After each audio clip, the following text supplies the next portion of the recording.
आपने magnetic effect of current सब कुछ तो मैम से पढ़ लिया होगा सर, पढ़ा है ना मैम से? ठीक है।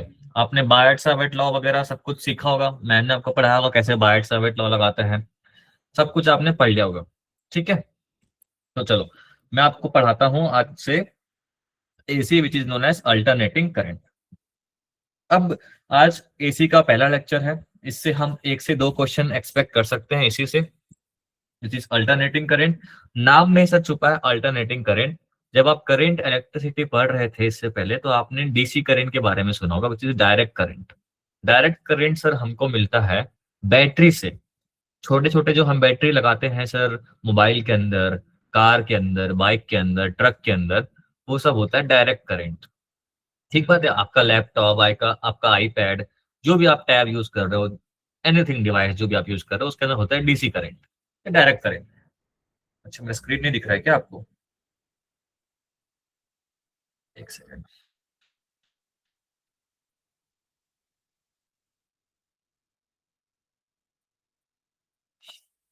ठीक है, वो होता है डीसी करंट। और डीसी करंट का सिर्फ एक ही डायरेक्शन होता है सर, इट इज यूनिडायरेक्शनल। ठीक है, इट इज यूनिडायरेक्शनल, इसकी कोई दूसरी दिशा नहीं होती है। हम इस चैप्टर में पढ़ने वाले हैं साइनसोइडल एसी क्या होता है सर।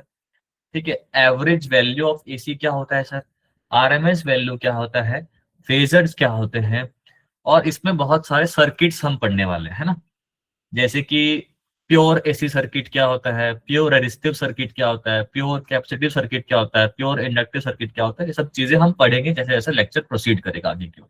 क्लियर बात है सर? ठीक है। अब मैंने सबसे पहले आपको डायरेक्ट करंट के बारे में बता रहा था सर, कि डायरेक्ट करंट क्या होता है, उस पर पहले चर्चा कर लेंगे तो शायद हमको थोड़ा सा अच्छे से क्लैरिटी मिल जाएगा, है ना। डायरेक्ट करंट सर होता है जिसे हम कहते हैं यूनिडायरेक्शनल। यूनिडायरेक्शनल, उसकी एक ही डायरेक्शन होगी। मान लो ये हमने कोई ऐसा कोऑर्डिनेट बना दिया, ये सर करंट है, ये करंट है, ये टाइम है सर। तो आप देख रहे हो कि ये पॉजिटिव वाई एक्सिस में ही करंट की वैल्यू जा रही है सर, है ना। ना तो ये नेगेटिव में जा रही, ना कहीं और जा रही है, दिस इज यूनिडायरेक्शनल, एक ही डायरेक्शन की ओर जा रही है हमेशा और हमेशा की ओर। ये होता है डीसी करंट। लेकिन हम आज के चैप्टर में पढ़ने वाले हैं sir, which is alternating current या फिर एसी। ऐसा current sir which changes both its magnitude and direction continuously। ऐसा करंट सर जो अपनी दिशा हर क्षण हर पल बदलते रहता है, कभी प्लस कभी माइनस, कभी प्लस कभी माइनस। कहने का मतलब है सर कुछ इस तरीके से, कभी वो इस तरफ होगा, कभी इस तरफ होगा, कभी इस तरफ होगा। ये कभी ऊपर, कभी एक्स एक्सिस के ऊपर मतलब पॉजिटिव वाई एक्सिस पे होगा, कभी कभी नेगेटिव एक्सिस पे होगा। तो हर एक जैसे जैसे टाइम बढ़ रहा है सर, जैसे जैसे ये कलर आपको दिखता नहीं होगा शायद, ये टाइम का ग्राफ है ना। जैसे जैसे टाइम बढ़ रहा है, 0 second, 1 second, 2 second, 3 second, 4 second, करते करते 100 सेकंड तक चलेगा।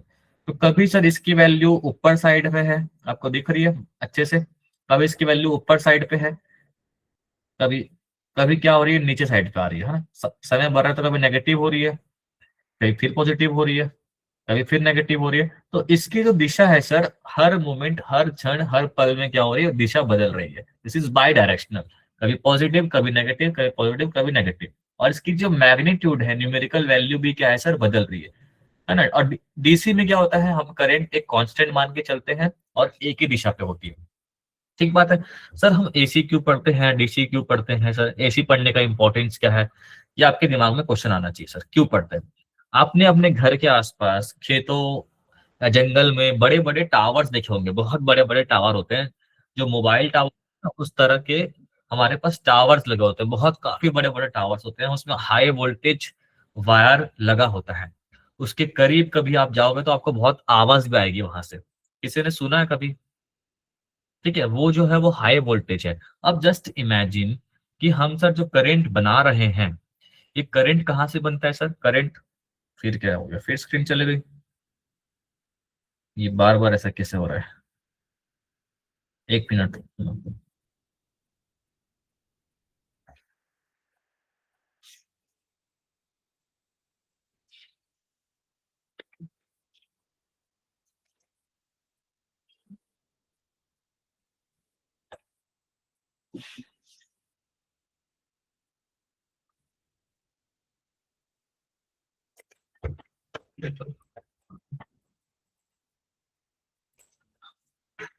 ठीक है, मैंने क्या बोला, बड़े बड़े टावर्स आपने देखे, वो जो टावर्स है सर, ये करंट बन के आता है बहुत दूर दूर से, किसी पावर प्लांट से बन के आ रहा होगा, या विंड एनर्जी से बन के आ रहा होगा, या थर्मल पावर प्लांट से बन के आ रहा होगा। तो सर इतने दूर तक अगर हम ट्रांसमिशन करेंगे, इतने दूर तक अगर हमको करंट को भेजना है, अगर हम सर सिंपली डायरेक्ट करंट भेज देंगे ना, तो डायरेक्ट करंट से बहुत हमारा करंट का लॉस हो जाएगा। तो क्या करते हैं, दैट्स वाई हम अल्टरनेटिंग करंट का यूज करते हैं। अल्टरनेटिंग करंट बेसिकली इसलिए यूज किया जाता है ताकि हम इसको लॉन्ग रेंज तक, यहाँ से बैठ के मैं पंजाब तक करंट भेज सकता हूँ, यहाँ से बैठ के मैं दिल्ली तक करंट भेजना चाहता हूँ, यहाँ से बैठ के मैं मुंबई तक करंट भेजना चाहता हूँ, हैविंग मिनिमम लॉसेस। तो लॉन्ग रेंज ट्रांसमिशन के लिए हम यूज करते हैं alternating current, and short range के लिए हम यूज करते हैं डायरेक्ट करंट। बात समझ में आ रही है? तो अल्टरनेटिंग करंट का एक ही इंपॉर्टेंस है, इसको यूज किया जाता है लॉन्ग रेंज ट्रांसमिशन के लिए, बिकॉज इसमें लॉस कम होता है as compare to DC current. बात समझ में आई क्या क्या कहना चाह रहा हूँ? क्यों पढ़ रहे हैं, समझ में आ रही है आपको बात? तो आपके घर में, आपके स्कूल में, आपके हॉस्टल में जो भी करंट आ रही है बोर्ड में, जहाँ आप स्विच बोर्ड में चार्ज करते हो, जहाँ स्विच लगा होगा वहां पर सर आ रही है एक तरीके से अल्टरनेटिंग करंट। ठीक बात है। वो कहाँ से आ रही है, वो कहीं से खंबे से आ रही होगी, ट्रांसफार्मर कहीं बाहर लगा होगा, वहां से आ रही होगी करंट। ठीक है, आई बात समझ में? तो अल्टरनेटिंग करंट वहां आ रही है। फिर जैसे ही आप अपना चार्जर लगाते हो, वो चार्जर बेसिकली कन्वर्ट करता है एसी करंट को डीसी करंट में, तभी आप अपने मोबाइल को, लैपटॉप को, डिवाइसेस को चार्ज कर सकते हो। अगर आप डायरेक्टली एसी करंट में डाल दोगे तो आपका लैपटॉप, चार्जर सब कुछ उड़ जाएगा सर। ठीक है, हम डायरेक्ट करंट अप्लाई करते हैं। तो जो बड़ा बड़ा चार्जर होता है ना, उसमें लगा होता है कन्वर्टर, रेक्टिफायर लगा होता है। ठीक है, चलो आगे चलते हैं। आपको समझ में आया क्या होता है एसी करंट, क्यों पढ़ रहे हैं, क्या है इसकी इंपॉर्टेंस, क्या खासियत है, कुछ समझ में आया क्या कहना चाह रहा हूँ मैं आपको? थोड़ी बहुत तो आपको आइडिया मिल गया होगी सर, है ना? अब मैं आपको कुछ कुछ इसकी बातें बता देता हूँ। Just a second. चलो, ये डेफिनेशन आप लिख लेना एसी के बारे में। when the current which changes both its magnitude and direction continuously is known as alternating current। ठीक, अब मान लो, और अल्टरनेटिंग करंट को सर हम इस तरीके से शो करते हैं, ये सिंबल है अल्टरनेटिंग करंट का, अल्टरनेटिंग करंट का ये सिंबल है सर। ठीक है, ये क्या होता है, ये कुछ इस तरीके से हो सकता है। मुझे आप लोग जवाब दोगे सर, ये एसी करंट है कि डीसी करंट है, आप ही लोग बताओगे।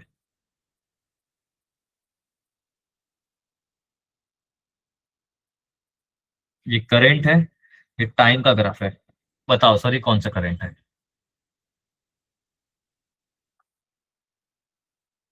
एसी करंट है, ऑब्वियस सी बात है सर। कभी इसकी डायरेक्शन ऊपर साइड पे है, कभी इसकी डायरेक्शन नीचे साइड पे है, मतलब माइनस आई पे जा रही है, कभी प्लस आई पे जा रही है। जैसे समय बदल रहा है, कभी प्लस आई माइनस आई, मतलब बाई डायरेक्शनल है, डायरेक्शन इसकी बदल रही है बार बार, ये क्या हो जाएगा सर? AC current. मैं सिर्फ एग्जांपल दे रहा हूँ आपको, है ना, हल्का फुल्का, अभी सुनते जाओ। ठीक है, तो हम जो भी एसी करंट पढ़ते हैं, हम उसको एक तरीके से साइनोसुडल, मतलब साइन फंक्शन के फॉर्म में पढ़ते हैं, साइनोसुडल, है ना। इसे कहते हैं साइन फंक्शन, साइन थीटा, कौन कॉस थीटा पढ़ा है ना, साइन फंक्शन, इसे कहते हैं साइन वेव, वेव फॉर्म। तो हम जो एसी करंट पढ़ते हैं सर, वो आपने अपनी किताबों में देखा होगा, कुछ इस तरीके से दिखता है। तो क्या होता है, ये होता है टाइम पीरियड, है ना, साइन कर्व आपने देखा होगा। ठीक है, हम करंट को रिप्रेजेंट करते हैं आई नॉट साइन ओमेगा टी के साथ। ये जो करंट है ये एसी करंट है, this is peak value of current, ये है पीक वैल्यू ऑफ करंट। और ये ओमेगा क्या है सर? ये ओमेगा है एंगुलर फ्रीक्वेंसी। क्या है ये? Angular frequency. ये आपको ध्यान से देखने पे नजर आएगा, एक तरीके से मैंने वेव इक्वेशन लिखा है, आपने कहीं ना कहीं ये देखा होगा sir, y equals to A sine omega T के फॉर्म में। ये हम वेव के लिए यूज करते हैं। तो अभी साइन भी क्या है, एक वेव है, साइन वेव फॉर्म पढ़ रहे हैं हम, ये वेव फॉर्म में जा रही है। आ रही है बात समझ में? ये आई है, ये टाइम है सर। ठीक है, अब सर साइन कर्व आपको अच्छे से पता है कि 90 में क्या होता है सर? मैक्सिमम होता है, और पाई में क्या होता है सर? जीरो होता है। फिर होगा सर 3π/2, फिर कितना होगा सर 2π। और सर एक कंप्लीट साइकिल कहने का मतलब होता है सर इनिशियल पॉइंट जहां से वो शुरू कर रहा है उसकी वैल्यू कितनी है, इनिशियली 0 है। जब वो दोनों डायरेक्शन में जाके इनिशियल पॉइंट को रीच कर जाएगा फिर से, इसे कहते हैं वन साइकिल। ठीक है, ये भी क्या है, ब्लू वाला क्या है सर, वन साइकिल। कोई डाउट है किसी को, किसी ने हैंड रेस किया है, प्लीज पूछो, पूछो सर। हाँ पूछो, आवाज नहीं आ रही मुझे। किसी ने हैंड रेस किया था ना, पूछो क्या डाउट है।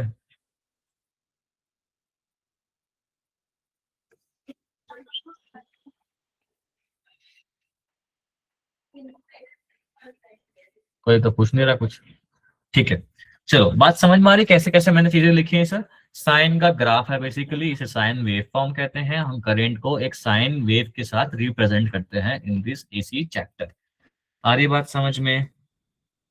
ठीक है, हम साइन वेव के फॉर्म में लिखेंगे। ये भी एसी है, इससे प्रीवियसली जो आपने एग्जांपल देखा ये भी क्या है, एसी है। और भी एसी के एग्जांपल दे सकता हूँ आपको मैं यहाँ पर। मुझे बताओ सर ये क्या है,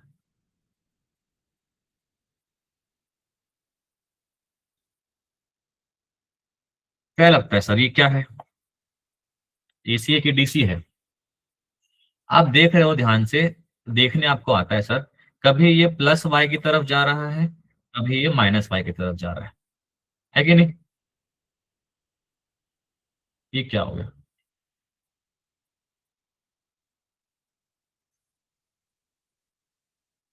ये किसने कुछ मस्ती किया क्या क्लास में?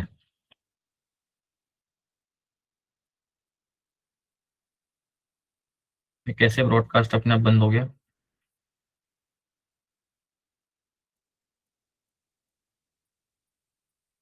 ठीक है, ये क्या है सर, एसी है। ठीक है, बिकॉज बाई डायरेक्शनल है। तो आप एसी आराम से पहचान लोगे सर, पहचान लोगे एसी। ठीक है, आपने इससे प्रीवियस चैप्टर में फ्लक्स के बारे में पढ़ा है कि B.A होता है, कुछ पढ़ा है आप लोगों ने? ऑब्वियसली बातें पढ़ा होगा। And this rate of change of flux was from Faraday's law, मैंने भी आपको पढ़ाया था, वो होता है ईएमएफ। यस और नो सर, या वोल्टेज कह लो। अगर मैं सर इसको d∅dt कर दूंगा तो बेसिकली क्या मिल जाएगा, एरिया। ये सब चीजें कहाँ से हो रही है सर, ये हमारे पास बड़े बड़े जनरेटर्स होते हैं पावर प्लांट के पास, वहां से हम rate of change of flux करवाते हैं, मोटर का कॉइल घूमता है, तो हम एसी सोर्सेस जनरेट कर पाते हैं। आपको अगर एसी सोर्स के बारे में और डीप जानकारी चाहिए तो ये कैसे बनता है, क्यों बनता है, ये सर बेसिकली जब हमारे मोटर्स रोटेट करती है डिफरेंट डिफरेंट एंगल्स में तो डिफरेंट डिफरेंट फ्लक्सेस बनती है, and different different rate of flux की वजह से हमारे पास ईएमएफ आता है।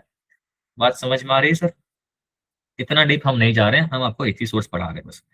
ठीक है, अब मैं आपको बताता हूँ एवरेज करंट क्या होता है। ठीक है, चलो अब हम बात करते हैं एवरेज करंट के बारे में। What is average current? अगर आपने मैथ्स पढ़ा है सर, अगर क्या होता है हमने पढ़ा ही, ऑब्वियस सी बात है मैथ्स। ये प्लस है, ये माइनस है, ये प्लस है, माइनस है। ठीक है सर,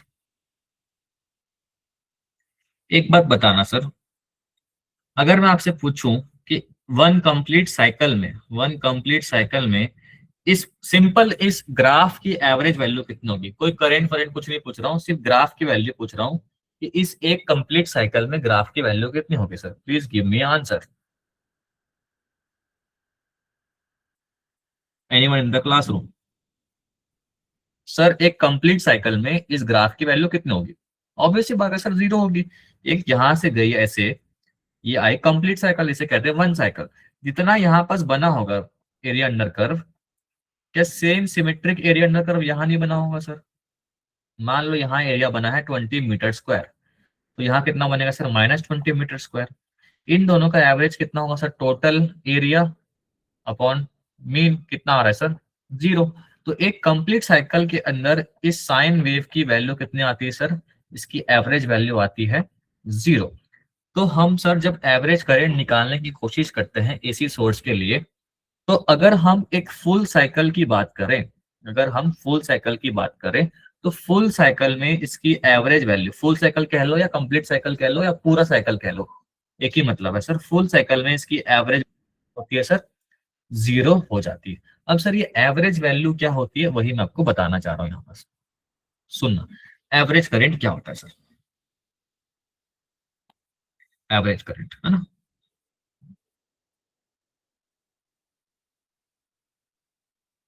ये सर, ये लेट सपोज ये T1 टाइम है, ये T2 टाइम है, ये सर करंट की वैल्यू है T1 से T2 के अंदर। अच्छा एक बात जनता से जवाब चाहता हूं सर, ये पूरी जो जनता क्लास में बैठी है, area under of IT graph से क्या मिलता है जरा बताना बेटा मुझे। एरिया अंडर आईटी ग्राफ से क्या मिलेगा सर आपको, anyone in the classroom? Area under I T graph से क्या मिलेगा? You have 30 seconds to answer.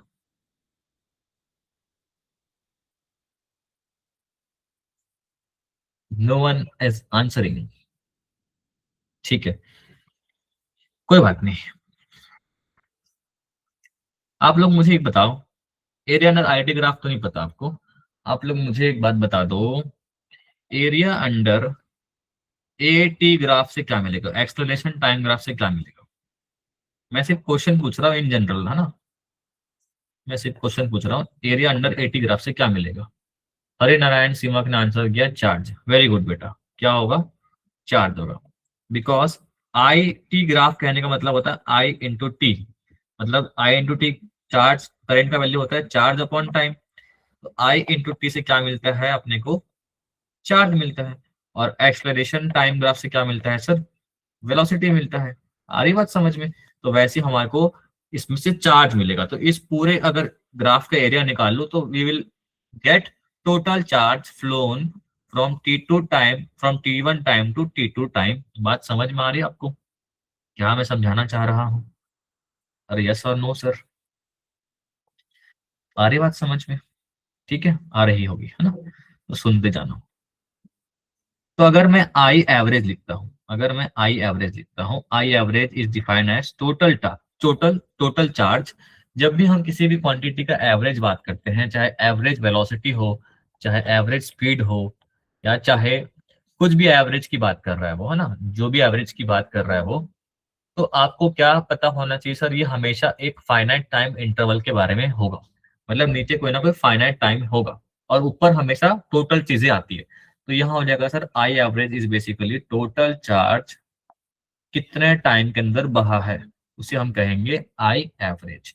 और यहाँ टोटल करेंट आई एवरेज को मैं लिख रहा हूँ, टोटल चार्ज को क्यू बोल देता हूँ, और टाइम कितना है सर? T2 minus T1। क्या आपको बात समझ में आ रही है? ये सिंपल सा एक फॉर्मूला है एवरेज करंट का, या किसी भी क्वांटिटी का एवरेज निकालने का, सिंपल सिंपल भाषा में। लेकिन सर हम यहाँ पर साइन कर्व को डील करते हैं, कर्व को डील करते हैं, तो हम यहाँ पर यूज करते हैं एरिया अंडर कर्व का एप्लीकेशन। आई एवरेज निकालने के लिए मैं लिख सकता हूं sir total charge. Total charge को लिखने के लिए हम क्या कर सकते हैं बेटा, थोड़ा बताना। Integration of I D T लिखा हूं, इसका कहने का मतलब क्या है जरा बताना।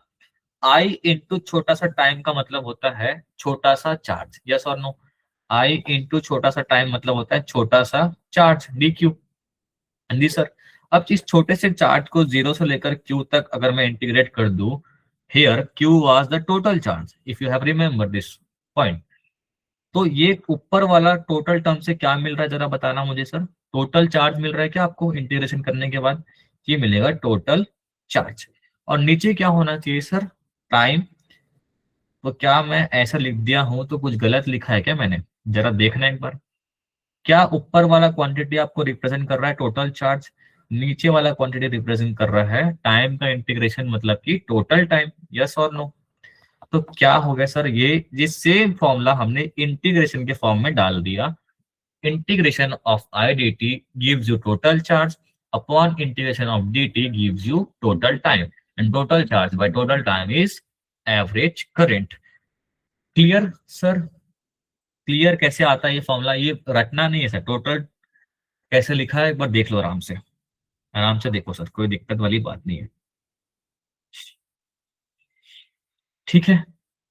अब सर अगर आपको और तसल्ली करना है कि सर कैसे जीरो हो जाता है, आप मुझे थोड़ा समझा दोगे तो मुझे अच्छा लगेगा सर। तो मैंने क्या बताया अभी, आई एवरेज का वैल्यू होता है, जैसे कि हमने लिया था आई की value I not sine omega T के बराबर। अभी मैंने बताया आई डॉट डी टी करोगे अपॉन डी टी करोगे तो क्या मिलेगा, टोटल एवरेज करंट मिलेगा। आई की वैल्यू कितनी है sir, I not sine omega T into d T upon d t, zero से लेकर टी टाइम तक। सही बात है, आपको इंटीग्रेशन करने आता होगा। तो साइन ओमेगा टी का होता है, कितना होता है सर जरा बताना मुझे। आई नॉट इज कांस्टेंट, ये होता है minus cos omega t upon, कितना आएगा सर, ओमेगा टी को हम मान लो जेड अज्यूम कर लेते हैं, तो from this we are getting omega into omega into d t equal to d z, या फिर d t equal to d z by omega. So हम डी टी को रिप्लेस कर सकते हैं डी जेड बाई ओमेगा से, तो omega नीचे आ जाएगा सर आफ्टर इंटीग्रेशन। ये आपको इंटीग्रेशन आता होगा, ये मैं एक्सपेक्ट कर रहा हूँ। And root over sorry integration of d t is basically total t. आ रही बात समझ में? तो ये आ जाएगा आई नॉट बाई ओमेगा, कहाँ से कहाँ इंटीग्रेट कर रहा हूँ sir, minus cos omega t को कहाँ से कहाँ इंटीग्रेट करना है, जीरो से लेकर टी टाइम तक। अब मुझे बताओ सर, क्या मैंने आपको बोला था कि एक फुल साइकिल में इसकी वैल्यू जीरो होती है। ये फुल साइकिल कितना होता है सर, पाई होता है क्या? साइन में अगर देखा जाए तो पाई होता है क्या, कि ये पाई होता है सर? जरा बताना मुझे सर, साइन का कब जीरो होता है, पाई में होता है और टू पाई में होता है, यस और नो? जनता जवाब क्यों नहीं दे रही है? टू पाई में होता है कि नहीं होता है सर? तो मैं अगर इसको फुल साइकिल के लिए जीरो से लेकर टू पाई तक इंटीग्रेट कर दूं तो क्या आएगा, आप खुद वैल्यू रख के चेक करना सर। जहां जहां टाइम है वहां वहां टू पाई डाल दोगे तो कितना आ जाएगा सर, या जीरो से लेकर कैपिटल टी तक इंटीग्रेट कर दो, क्योंकि हमने टी के रेस्पेक्ट में किया था, तो टाइम की वैल्यू हो जाएगी टू पाई बाई ओमेगा। तो हो जाएगा sir two pi by omega, ये हो जाएगा ओमेगा ओमेगा कैंसल, तो माइनस कॉस टू पाई मतलब कितना होता है सर, जरा बताना मुझे। कॉस टू पाई मतलब वन होता है क्या? Minus one, minus minus plus one, ये भी होता है वन, तो कितनी आ रही है सर वैल्यू, जीरो आ रही है। तो फुल साइकिल में जब आप करते हो इंटीग्रेशन ऑफ दिस वैल्यू, तो I average comes out to be zero for this sinusoidal curve. आ रही है बात समझ में कि नहीं आ रही सर? क्लियर है कि नहीं है सर, बता देना मुझे जरा सा। इंटीग्रेशन आपको करने आना चाहिए सर, अदरवाइज नहीं समझ में आएगी। कितने लोग को सर इंटीग्रेशन समझ में आ गया? अब ये मैथ्स की क्लास तो नहीं है कि आपको मैं इंटीग्रेशन सिखाऊंगा, आई एम एक्सपेक्टिंग कि आपको इंटीग्रेशन तो आता होगा। ठीक है, ये हो गया एवरेज करंट निकालने का तरीका। अब देख लो, ये डेफिनेशन लिखा हुआ है, mean value of alternating current is that value of DC current which would give same amount of charge as given by AC in same time interval. Average current को एक तरीके से और बोल सकते हैं कि अगर मेरे पास डीसी करंट है, अगर मेरे पास डीसी करंट है, सुनना, तो जितने समय में डीसी करंट जितना चार्ज भेजता था, डीसी करंट सेम उतना ही चार्ज, सेम उतना ही चार्ज, सेम उतना ही चार्ज जितने एसी करंट में भेजेगा। सुनना मेरी बात एकदम गौर से, मैं फिर से रिपीट कर देता हूं। जितना चार्ज हमारा डीसी करंट भेज रहा था जितने टाइम में, उसे हम simple I into T to Q लिखते हैं। अब सेम चार्ज जो हमारा एसी करंट भेज रहा होगा उतने ही टाइम में, उस पर्टिकुलर करंट को हम क्या बोलेंगे सर, एवरेज करंट। बात समझ में आई क्या? Same charge flown by I average for that same time interval as equal to DC current is known as I average. So sir DC current का आई और आई एवरेज का मतलब क्या है, जरा बताना। अगर सर ये 2 सेकंड में मान लो, मैं एग्जांपल दे रहा हूं, ये करंट अगर हमको 4 कूलम चार्ज प्रोवाइड कर रहा था, डायरेक्ट करंट अगर हमको 2 सेकंड के अंदर 4 कूलम चार्ज प्रोवाइड कर रहा था, तो तो यही 4 कूलम चार्ज हमको अगर यहाँ चाहिए एसी करंट के अंदर 2 सेकंड के अंदर, सुनना मेरी बात, अगर यही 4 कूलम चार्ज हमको 2 सेकंड के अंदर चाहिए तो हमको कितना करंट की वैल्यू चाहिए होगी? वही जो करंट है उसका नाम क्या है सर? I average. बात समझ में आई क्या क्या कहना चाह रहा हूं? आई बात समझ में? Same charge for that same time interval that current is I average. ठीक है, मैंने आपको इंट्रोडक्शन दे दिया, फॉर्मूला वॉर्मूला दे दिया, आपको नोट करना है, नोट कर लो सर।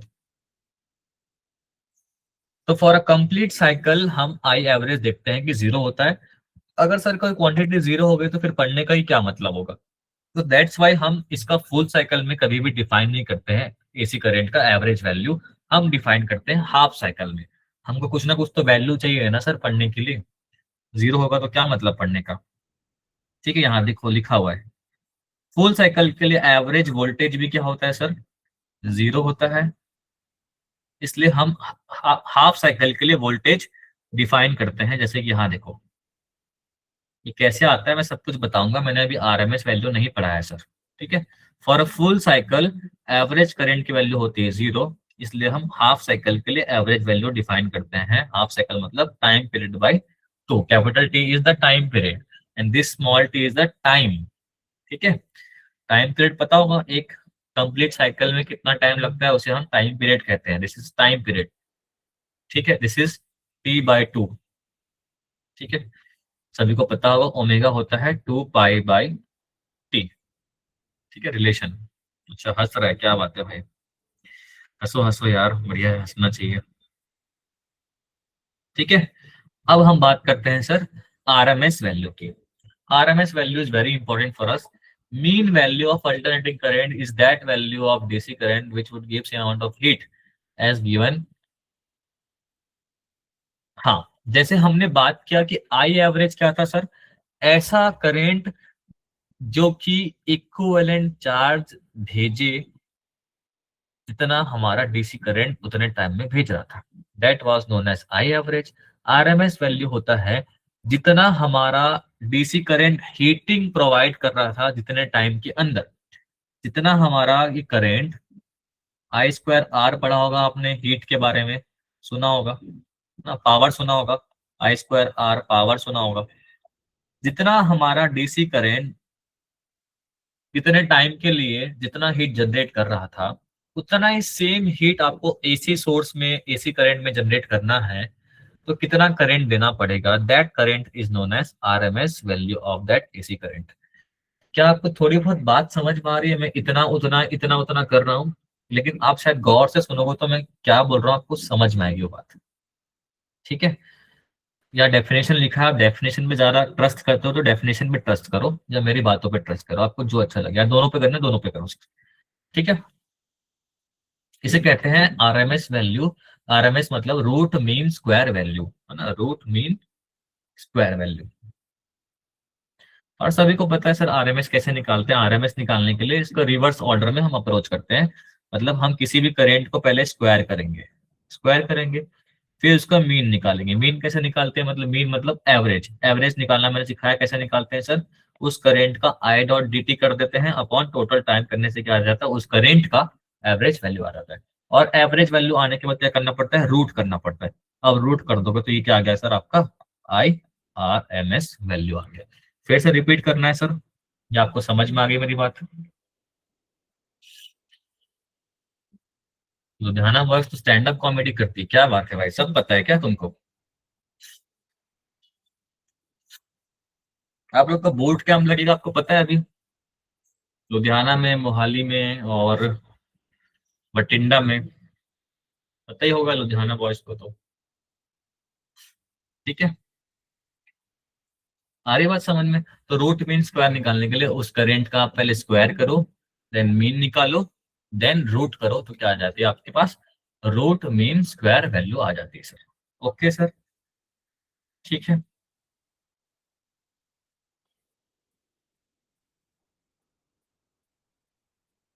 चलो अब बात कर लेते हैं फेजर का। तो इससे पहले अगर मैं आपसे पूछूं कि आरएमएस वैल्यू निकाल सकते हो क्या sir? I want to know the answer from your side. कि आई की वैल्यू लिखी है I not sine omega t, I की वैल्यू लिखी है, लिखना अपने कॉपी में, आई की वैल्यू लिखी है I not sine omega t, find the value RMS value of this current, zero से लेकर टी टाइम तक। कैसा निकालेंगे जरा बताना sir. Sir repeat RMS value, ये लो सर।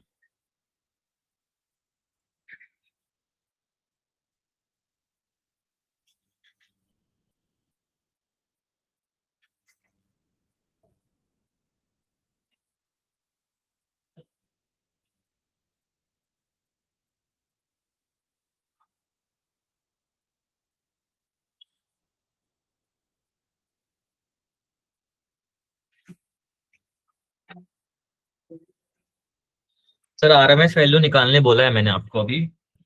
करंट की वैल्यू गिवन है I not sine omega T के बराबर।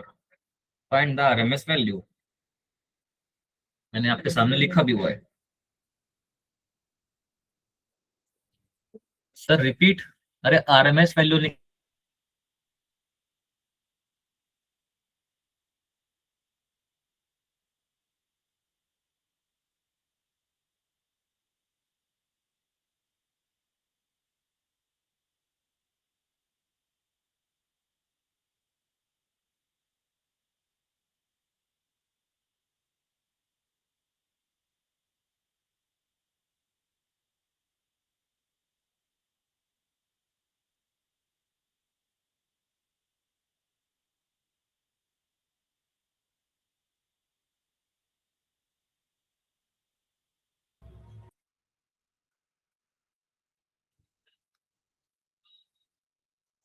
ये करंट है, आपको आई आर एम एस निकाल के बतानी है कितना होगा।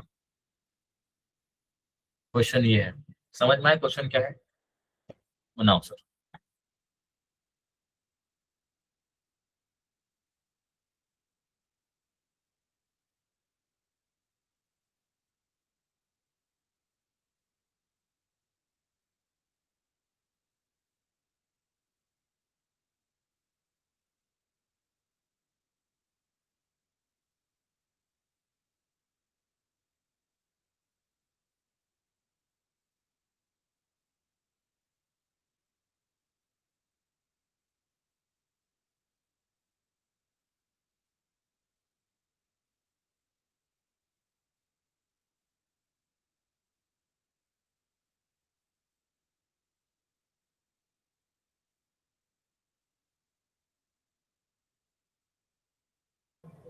कोई आंसर कर रहा है 5√2। अच्छा,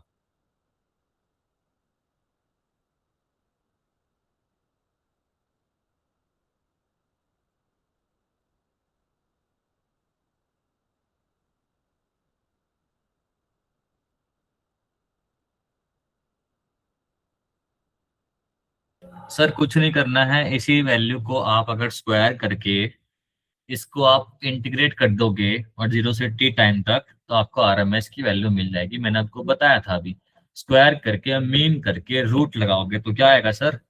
हाँ सही जवाब दे रहे हो बहुत लोग, आपने पढ़ लिया है लगता है, ऑब्वियस सी बात है पढ़ लिए होगे। ठीक है, ये होता है सर आई नॉट बाई √2। ये आप निकाल सकते हो कैसे सर, इसी करेंट को अगर सर आप स्क्वायर कर दोगे, क्या कर दोगे, स्क्वायर कर दोगे, और इसको कर दोगे एवरेज वैल्यू निकाल दोगे, ऐसे निकालते हैं एवरेज वैल्यू, और इसी को आप रूट कर दोगे तो क्या आ जाएगा sir, I R M S निकल के आ जाएगा। सही बात है, आपको करना पड़ेगा तो क्या हो जाएगा, I not square sine square omega t upon d t, zero से लेकर टी तक। आई नॉट स्क्वायर बाहर रहेगा, upon sine square omega t को आप इंटीग्रेट करोगे तो वैल्यू निकल के वहां से आएगी सर। कितना आती है पता है क्या, आई आर एम एस अभी लिखाया था, होती है आई नॉट बाई √2। सिमिलरली हम sir V R M S भी लिख सकते हैं, वी आर एम एस को लिखने के लिए सेम चीज हम रिपीट करेंगे, V square dot B T का mean, mean upon root is V R M S. बात समझ में आ रही है sir, V R M S I R M S कैसे लिखते हैं, आपको समझ में आ रही है मेरी बात,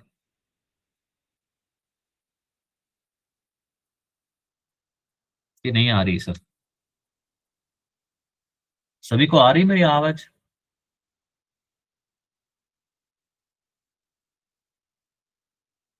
निकाल लोगे सर? सर साइंस को और ओमेगा टी को कैसे इंटीग्रेट करेंगे, अब ये मत पूछना सर, है ना। कॉस के फॉर्म में पता होगा फॉर्मूला कैसे निकालते हैं। ठीक है, इंटीग्रेशन का बहुत नेसेसरी रोल है इस चैप्टर में। आगे चले, आगे अब चलते हैं। रिपीट सर, क्या रिपीट करूं सर, पूछो बताओ क्या रिपीट करूं, फिर रिपीट कर देता हूं मैं। या एक मैं करके दिखा दूं सर आपको, आपको क्या लग रहा है कि मैं करके दिखा दूं सर? कर देते हैं, क्वेश्चन बोलो तो।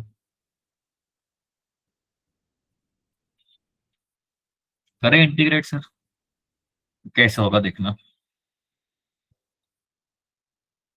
आई नॉट स्क्वायर बाहर निकाल लो, डी टी को जीरो से लेकर टी तक इंटीग्रेट करना है, और साइन स्क्वायर ओमेगा टी को जीरो से लेकर टी तक इंटीग्रेट करना है। डी टी लगा हुआ है, मतलब टाइम के रेस्पेक्ट में हो रहा है ना सब कुछ। टी होता है 2 पाई बाय ओमेगा। ठीक है, साइन स्क्वायर ओमेगा को हम कॉस के फॉर्म में लिखना अगर चाहते हैं तो एक फॉर्मूला आपने कहीं ना कहीं पढ़ा होगा। वन माइनस, पढ़ा है सर कुछ? वन माइनस कितना होता है? One minus sine square theta, कुछ पढ़ा है? कुछ लिख सकते हैं कॉस के फॉर्म में? बताओ सर क्या होगा फॉर्मूला, माइक ऑन करके बताना मुझे।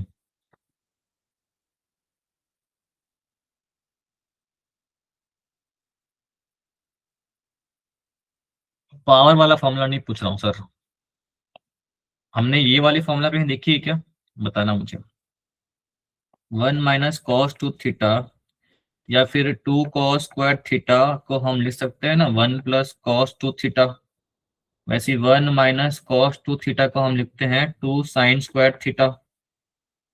याद है कुछ? लिख सकते हैं ना ऐसे, सही लिखा है ना फॉर्मूला। तो ये साइन स्क्वायर ओमेगा टी है, तो मैं इसको चेंज कर सकता हूँ one minus cos two theta, theta की वैल्यू कितनी है, ओमेगा टी के फॉर्म में चेंज हो गई, और लगा है डी टी का इंटीग्रेशन जीरो से लेकर टी तक। नीचे भी क्या है, जीरो से लेकर टी तक। तो करो, वन का इंटीग्रेशन होता है डी टी, मतलब टाइम आएगा, माइनस कॉस टू ओमेगा को इंटीग्रेट आप आसानी से कर सकते हो। कॉस का इंटीग्रेशन कितना होता है सर, माइनस साइन की प्लस साइन, प्लस साइन होता है। तो ये आ जाएगा after integration sign omega T, sorry ये आ जाएगा आपका,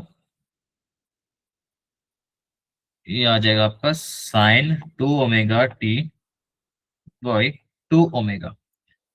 ठीक है, कहाँ से कहाँ तक करना है, जीरो से लेकर टी तक। टी की वैल्यू कितनी होती है, 2 पाई बाय ओमेगा।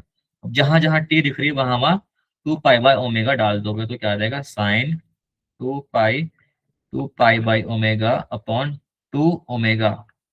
तो यार ये टू ओमेगा ये कटेगी, ये आ जाएगी 4 पाई के बराबर। ठीक है, और 4 पाई होता है जीरो, तो ये पूरा टर्म कितना हो जाएगा सर, जीरो। आ रही है बात समझ में? तो कितना बच रहा है, 2 पाई बाय ओमेगा, और नीचे कितनी बचेगी, नीचे जीरो से लेकर टी तक आएगी 2 पाई बाय ओमेगा, और बाहर थी I not square by two, root के अंदर में 2 pi by omega, 2 pi by omega cut जाएगी, तो फाइनली जो बचेगी आपके पास I not by root two बचेगी, आई आर एम एस। ये इंटीग्रेशन का खेल है सर, आप करोगे तो इंटीग्रेशन आपको समझ में आ जाएगी। आ रही है बात समझ में सर?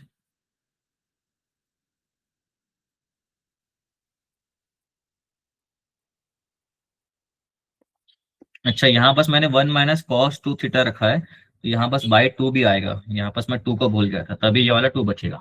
ठीक है, इंटीग्रेशन वाला खेल है, तो बेसिकली कितना होता है, I R M S is basically 0.707 times of I naught. चलो आगे की ओर बढ़ते हैं। अब कुछ कुछ बातें हैं जो हम देख लेते हैं सर। सर हमने ये फॉर्मूला ही क्यों यूज किया है? वाह वेरी गुड क्वेश्चन। ये फॉर्मूला यूज इसलिए किया है बेटा, क्योंकि आप साइन स्क्वायर ओमेगा टी को कैसे इंटीग्रेट कैसे करोगे, जरा करके बताना मुझे, ठीक है। अगर आप साइन स्क्वायर ओमेगा टी को इंटीग्रेट कर सकते हो तो प्लीज करके बताना विदाउट यूजिंग दिस फॉर्मूला, ठीक है। अब एक बार ट्राई करना, अगर आप कर लोगे तो प्लीज मुझे बताना विदाउट यूजिंग दिस फॉर्मूला आप कैसे यूज करोगे, क्या लगा सकते हो आप, और ठीक है। आगे चलें सर। अब हम थोड़ा सा फेजर के बारे में सुन लेते हैं, देख लेते हैं कि क्या होता है। इंटीग्रेशन नहीं किया हो क्या मैथ्स में? इंटीग्रेशन किया हो कि नहीं किया हो सर, ये बता दो पहले मुझे। किए हो ना? ठीक है। फेजर क्या होता है सर, एक तरीके से phasor are imaginary vectors, imaginary vectors representing sinusoidally varying. ये शब्द सुन के अजीब लग रहा होगा, बेसिकली साइन फंक्शन है एक तरीके से, ये मानना है ना। Varying I and V are known as phasors.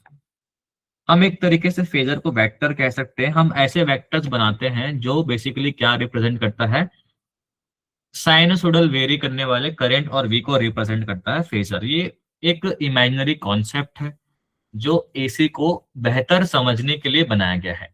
AC कैसे काम करता है, अल्टरनेटिंग सोर्स कैसे बिहेव करता है, उसको हम थोड़ा अच्छे तरीके से समझ सकें, इसलिए हमने फेजर को एक टूल की तरह यूज किया है। बात समझ में आ रही है क्या? बात समझ में आ रही है सर? ये फेजर दिखता कैसे है? मान लो ये कोई आई है, एक वेक्टर है, ठीक है। ये कोई वी है, इनके बीच में एंगल थीटा है। मैंने क्या बोला, एक तरीके से वेक्टर मान के चलेंगे। तो वी के अलोंग में आई का कौन सा कंपोनेंट आ रहा है सर? ये आ रहा है आई कॉस थीटा। ये कितना आएगा सर? आई साइन थीटा। ये सर जब हम पढ़ेंगे purely capacitive circuit, purely resistive circuit, purely inductive circuit, तो फेजर का बहुत ज्यादा ही काम आने वाला है, ठीक है। ये जो मैंने आपके सामने बनाया है, मैंने आपको अभी तक पावर के बारे में नहीं पढ़ाया है। मैंने आपको पावर के बारे में नहीं पढ़ाया है। जब आप पावर पढ़ोगे तो पावर का यूनिवर्सल एक फॉर्मूला होता है, वोल्टेज इंटू करंट के फॉर्म में। क्या होता है सर? वोल्टेज इंटू करंट के फॉर्म में यूनिवर्सल फॉर्मूला होता है। सारे जितने भी डिवाइस आपके पास, जितने भी डिवाइस हैं, सबके लिए ये फॉर्मूला वैलिड है सर। लेकिन ये वाला जो फॉर्मूला आपने पढ़ा होगा, वी स्क्वायर बाई आर, ये सर सिर्फ और सिर्फ रजिस्टर के लिए वैलिड होता है सर, है ना। बाकी V into I is universally applicable for each and every device.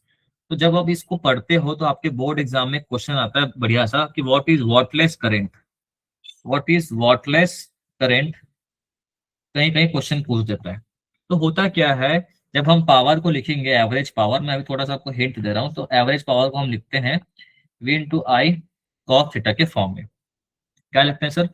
V into I cos theta के फॉर्म में। और ये जो V होता है, ये V RMS होता है एक्चुअली में, ये I क्या होता है, ये भी RMS होता है। तो ये होता है एवरेज पावर का फॉर्मूला, मैं आगे जाके पढ़ाऊंगा। तो जो ये आप देख रहे हो, ये जो I साइन थीटा है वो V के कितना एंगल पे है सर? 90 डिग्री पे है। तो angle between V and I sine theta is basically 90 degree.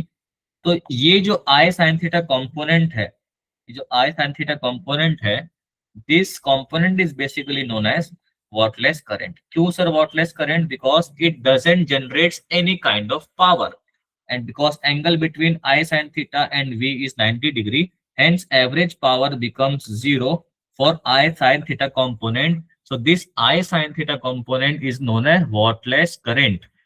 Exam में पूछता है सर, बोर्ड एग्जाम में, what is wattless current, tell me. ये डायग्राम बना के एक्सप्लेन कर सकते हो कि this I sin theta component is not contributing for any power generation, this is known as wordless current। आ रही बात समझ में सर? ठीक है, चल, नहीं आ रही समझ में, क्या कर सकते हैं अब?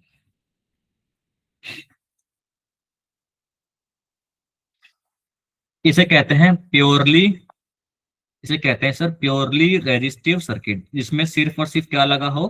रेजिस्टर लगा हो, उसे कहते हैं प्योरली रेजिस्टिव सर्किट, ठीक है, ये क्या सोर्स है सर, बता चुका हूं पहले से, ये सोर्स होता है एसी का। और ये वोल्टेज बता रहा है कि वोल्टेज भी क्या है सर, अल्टरनेटिंग वोल्टेज है। अल्टरनेटिंग का चैप्टर पढ़ रहे हैं तो अल्टरनेटिंग करंट भी है तो अल्टरनेटिंग वोल्टेज भी होगा सर। आती बात समझ में? ठीक है, पहले वोल्टेज आता है देन करंट आता है सर। अगर वोल्टेज ही अल्टरनेटिंग होगा तभी हमको अल्टरनेटिंग करंट मिलेगा सर। आ रही बात समझ? ठीक है, तो खाली जब जब रजिस्टर लगा होता है उसे कहते हैं प्योरली रेजिस्टिव सर्किट। अगर मैं सर सिंपली इसको सॉल्व करूं, एक मैं इक्वेशन लगाता हूं, अगर करंट यहां से यहां जा रही है तो हमको इक्वेशन लिखने आता है। क्या होगा सर, इधर से चलना शुरू कर रहा हूं मान लो, तो क्या होगा, V माइनस करंट के डायरेक्शन में चलने से क्या होता है, करंट का ड्रॉप आता है, वोल्टेज का ड्रॉप आता है। कितना आएगा sir, I into R equals to zero. KCL KVL पढ़ा आपने, केवीएल कैसे लगाते हैं, केवीएल मैंने लगा दिया। तो बेसिकली V किसके बराबर आ गया सर, I इंटू आर क्या आ गया, and V here is equal to V naught sine omega T के बराबर। यस और नो सर? आ रही है बात समझ में कि नहीं आ रही है? तो V naught by R sin omega t equals to I, and this V naught by R, this is peak value by R, is known as peak value of voltage by resistance is known as peak current sin omega t equals to I। आ रही है बात समझ में? कैसे आया sir, हमने जो पहले पढ़ा था वही चीज बता रहा हूँ कैसे आती है सब चीजें। ठीक है, तो आई मैक्सिमम बोलूं तो कितना है सर, ये किसके बराबर है, आई नॉट के बराबर है, इसे पीक वैल्यू कहते हैं। And I not is basically equals to V not by R, मतलब peak value of voltage by total resistance is peak value of current. आ रही बात समझ में? और आपने अभी अभी just I R M S पढ़ा था, वो होती है peak value of current upon root two. तो अगर आपसे आई आर एम एस की वैल्यू पूछूं तो क्या हो जाएगी sir, in terms of V naught क्या हो जाएगी, V not by root two R. Yes और नो सर, देख के आराम से बताना मुझे सही लिखा है कि नहीं लिखा है। सही लिखा है सर, सही लिखा है, बिल्कुल सही लिखा है। और जैसे आपने आई आर एम एस पढ़ा है वैसे वी आर एम एस होता है, वो होता है V not by root two. तो can I say that this is basically V R M S by R equals to I R M S. हाँ या ना? देखो सर आराम से, आराम से हौले हौले देखो, बहुत सारी चीजें की हैं एक साथ। आराम से देखो सर पहले कि कौन किसके बराबर हो गया, क्यों हो रहा है। I can tell this component as, sorry, not this component. I can tell this component as VRMS upon R। ठीक है सर, ये होती है प्योरली रेजिस्टिव सर्किट का केस। इसके हम फेजर वगैरह सब कुछ बना सकते हैं, कोई दिक्कत वाली बात नहीं है। ना ही इसमें कोई वोल्टेज लैग करता है, लीड करता है, कुछ भी इसमें नहीं होती सर, प्योरली रेजिस्टिव सर्किट में कुछ भी नहीं होती। ठीक है, क्यों नहीं होती है सर, बताऊं क्या क्यों नहीं होती है? बिकॉज, क्यों नहीं होती है सर, बिकॉज आप देखोगे ध्यान से, आराम से देखोगे तो V जो था वो किसका फंक्शन था, साइन ओमेगा टी का फंक्शन था। अगर आप ध्यान से आंखें खोल के देखोगे तो हमारा जो करंट है वो भी सर कितना आया है, साइन ओमेगा टी के फंक्शन में आया है। दोनों में कोई फेज डिफरेंस है क्या, वोल्टेज में या करंट में कोई फेज डिफरेंस है क्या? फेज मतलब ये ओमेगा टी होता है sir, omega t is phase.